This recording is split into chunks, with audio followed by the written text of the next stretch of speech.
Bismillahirrahmanirrahim. Assalamualaikum warahmatullahi wabarakatuh. Nama saya Abdul Manan, NIM 14 2018 045, semester 6, jurusan KPI. Judul makalah karakteristik media radio dan televisi.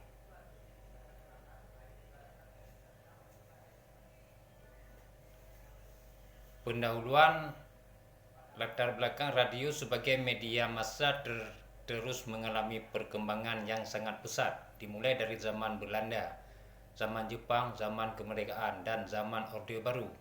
Mulai dari radio yang segmentasinya luas sampai mempersempit diri dalam segmentasi, sehingga radio yang dulunya bersifat umum sekarang dikenal dengan radio wanita, radio untuk anak muda, radio untuk remaja, radio khusus berita, radio budaya, dan lain sebagainya. Radio merupakan salah satu media massa yang berkaitan erat dengan kebutuhan masyarakat, yang dapat memberikan sebagai macam informasi, hiburan, dan pendidikan. Radio sebagai media massa yang efektif dalam penyebar informasi, sebagai macam informasi bisa disampaikan dengan audio yang jelas dan dengan bahasa yang mudah dipahami oleh masyarakat pada umumnya. Radio juga menyebabkan ketergantungan terhadap masyarakat karena tidak dapat dipisahkan dengan kebiasaan mendengarkan radio, karena radio memberikan kepuasan tersendiri terhadap pendengarnya. Dengan adanya radio tersebut sangat praktis sehingga masyarakat dapat mendengarkan radio di mana saja dan kapan saja. Di dalam radio sangat diperhatikan sebagaimana cara berkomunikasi dengan masyarakat. Maka beberapa stasiun radio memiliki khas sendiri dalam bersiaran atau berkomunikasi agar dapat menarik minat dengan masyarakat sebanyak mungkin.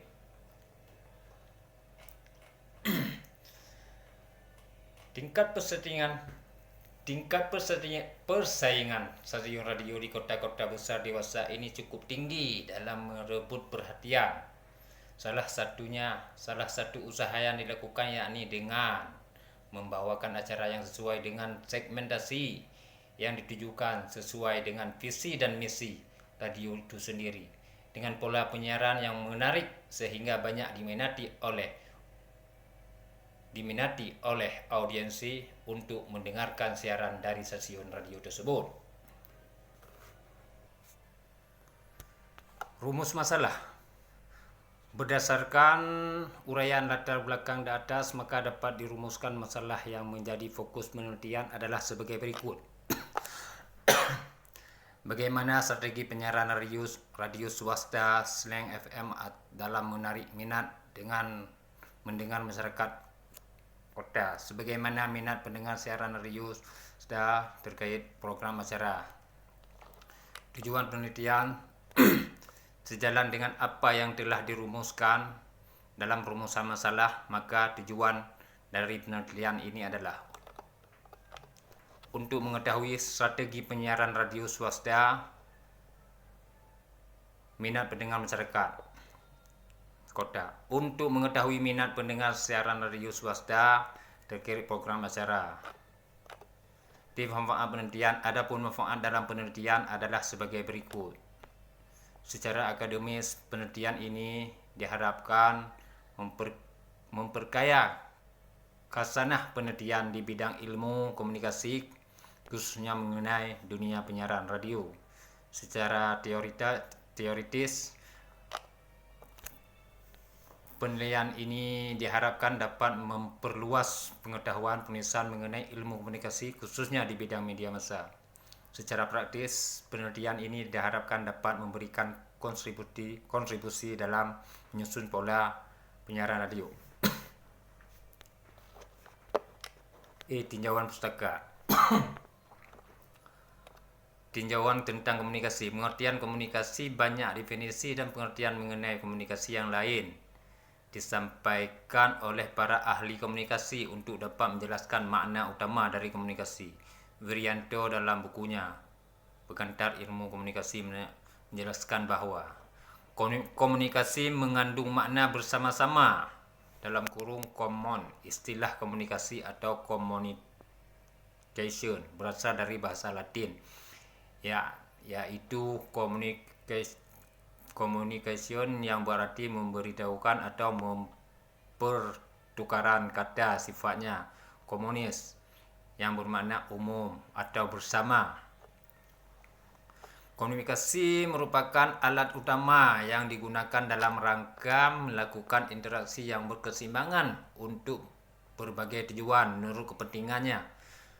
Komunikasi bersifat fundamental karena berbagai maksud dan tujuan yang ingin dicapai memerlukan adanya suatu pengungkapan atas dasar-dasar tujuan tersebut. Maka dalam hal ini komunikasi menjadi alat utama yang digunakan untuk menyampaikan tujuan-tujuan tersebut. Komunikasi sangat mendasari sebagai permaknaan yang akan dibuat dan yang akan terbuat setelahnya. Berbagai pendapat untuk menjelaskan komunikasi diungkapkan oleh Karl Howland bahwa yang dikutip oleh Effendi 2001 menerangkan bahwa yang dijadikan objek studi ilmu komunikasi bukan saja menyampaikan informasi, melainkan juga pembentukan pendapat umum dan sikap publik yang dalam kehidupan sosial dan kehidupan politik memainkan peranan yang amat penting, sehingga Howland mengatakan bahwa komunikasi adalah proses mengubah perilaku orang lain.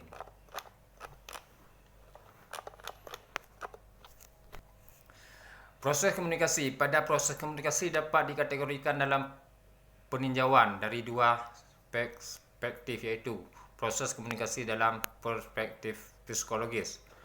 Proses komunikasi ini terjadi pada diri komunikator dan komunikan. Ketika seorang komunikator berniatkan menyampaikan suatu pesan kepada komunikan, maka dalam dirinya terjadi satu proses, yaitu pengemasan pesan dan lambang. Isi pesan umumnya adalah pikiran, sedangkan lambang umumnya adalah bahasa. Effendi 2003. Kemudian pesan tersebut ditransmisikan kepada komunikan. Apabila komunikan mengerti isi pesan atau pikiran komunikator, maka komunikasi terjadi. Sebaliknya, bila mana komunikan tidak mengerti, maka komunikasi pun tidak terjadi. Proses komunikasi dalam proses komunikasi dalam perspektif mekanistik. Pada proses komunikasi dalam perspektif mekanistik dapat diklasifikasikan menjadi proses komunikasi secara dua tahap, yakni sebagai berikut. Proses komunikasi secara primer. Proses komunikasi secara primer adalah proses penyampaian pikiran atau perasaan seorang kepada orang lain dengan menggunakan lambang, simbol sebagai media atau saluran. Adapun lambang sebagai media primer dalam proses komunikasi adalah bahasa, isyarat, gambar, warna, dan lain sebagainya yang secara langsung dapat menerjemahkan pikiran atau perasaan komunikator kepada komunikan. Proses komunikasi secara sekunder. Proses komunikasi secara sekunder. Proses komunikasi secara sekunder adalah proses penyampaian pesan oleh komunikator kepada komunikan yang menggunakan alat atau sarana sebagai media kedua setelah memakai lambang sebagai media pertama. Dua tinjauan tentang komunikasi massa. Definisi komunikasi massa. Komunikasi massa sebagian dari komunikasi memiliki definisi sederhana, yaitu pesan yang dikomunikasikan melalui media massa pada sejumlah besar orang. Sedangkan Gardner mendefinisikan komunikasi massa adalah produksi yang distribusi yang berdasarkan teknologi dan lembaga dari arus pesan yang kontinu serta paling luas dimiliki orang dalam masyarakat industri aviation. Tinjauan tentang radio. Satu, definisi radio. Radio sebagai salah satu bentuk media massa yang mengedepankan sisi musik kualitas dalam programnya. Ternyata sekarang ini banyak dikembangkan ke dalam cakupan yang lebih luas lagi. Artinya bahwa tidak hanya ada musik yang menonton dalam radio, karena sebagai kebutuhan informasi pun dapat dialokasikan pada berbagai program acara radio.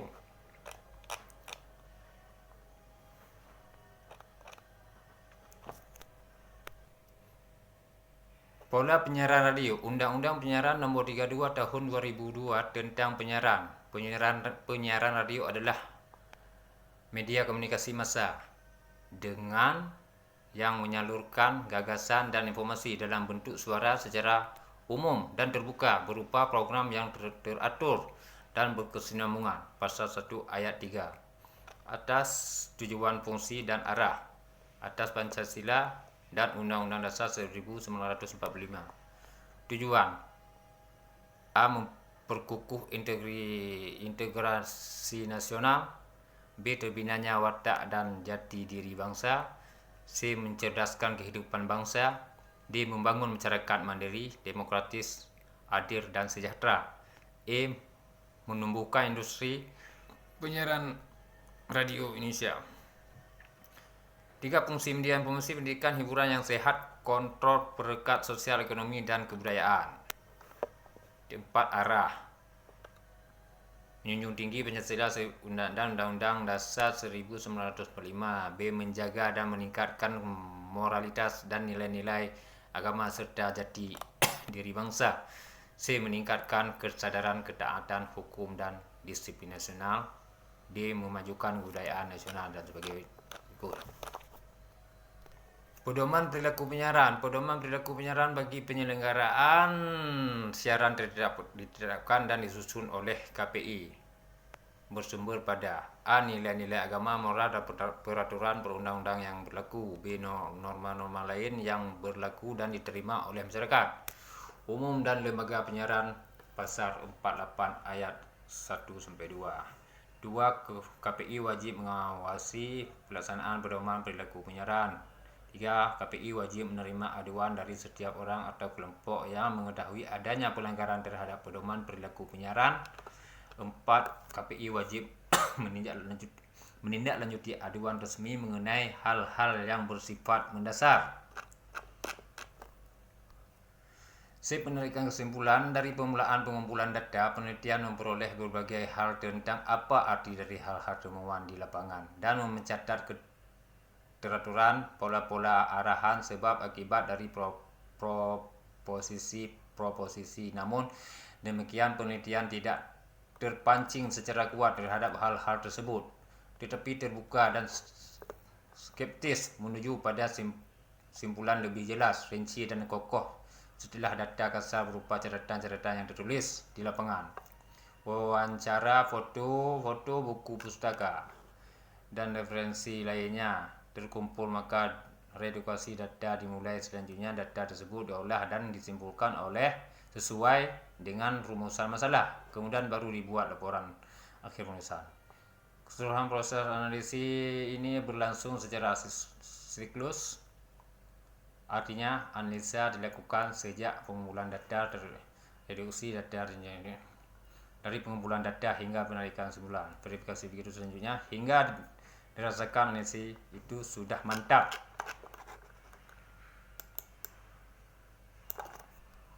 Sekian dan terima kasih.